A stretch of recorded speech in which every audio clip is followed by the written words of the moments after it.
Magandang gabi mga kalangga. So for today's video po, meron akong parcel na dumating, i-unbox po natin. Ayan. Hindi ito free ha. Ano talaga ito, in-order ko.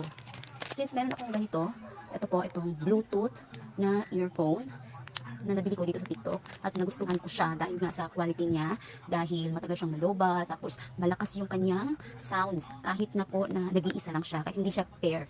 Isa lang po talaga yan siya. Pero, malakas po yung sounds niya. Kahit naka-low volume po yung inyong phone, yung maririnig nyo is parang naka-high volume. Ganun po, maganda yung quality nitong earphone na to. Kaya, ito napabili ulit ako ng dalawa. Yes ba? So, ito po pala siya, mga kalangga. Ang kasama niya lang po talaga is ito. Meron siyang manual. At saka, ito po yun siya. Ayan, ito po yung ginagamit ko ngayon. Yung una kong nabili. So, ganito po yan siya. Ayan, yung marireceive nyo. Ayan. Ito po yung pindutan niya. Kung gusto nyo i-turn on or i-turn off. Tapos, dito naman po, dito po lumalabas yung kanyang sounds dyan sa maliit na white na butas. Tapos po, may kasama na rin po itong cord. Ayan. So, ang cord na po ito ay dito po nyo isasaksak ito sa maliit na po yan siya na butas. Ayan. Ayan, may maliit na butas po yan siya. Ganyan. Tapos po, ito po ay gagamitan nyo lang siya ng charger na Type-C. So, kung meron kayong charger na ang cellphone nyo, pwede nyo gamitan basta as long as Type-C siya. And then, 1 hour lang po yung kanyang charging. 1 hour. After po nyan, mapupull na po ito. Malalaman nyo naman po yan siya kasi nagbiblink po ito dito. Dito nagbiblink yan siya ng color blue kapag tinurn on na nyo.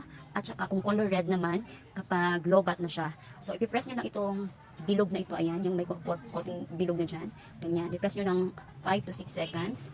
Ayan, so ganyan. Ayan, nagbe-blink na siya. Ayan, may blue, so may red, so ganyan. So yung blue, yun yung okay na siya. Pwede nyo na siyang gamitin. While yung red naman is yung palobat na siya or kailangan nyo na siyang i-charge. Ayan, ganun lang po yan siya. Tapos kung gusto nyo i-off, another press lang po, mga 5 to 6 seconds lang. Ayan, mag-off na po yan siya. So ilalagay ko na lang po yung link nito, nandyan sa yellow basket ko. And i-check out nyo na. Tawin nyo na, maramihin nyo na para maka-free shipping kayo, di ba? Kasi pag marami, mas maganda. Pag kumari nalobat na siya, meron pa kayong another pa, isang magagamit, di ba? Meron kayong reserva. And then, alam niyo po ba na matagal din po itong malubat, umaabot po siya ng 2 to 3 hours.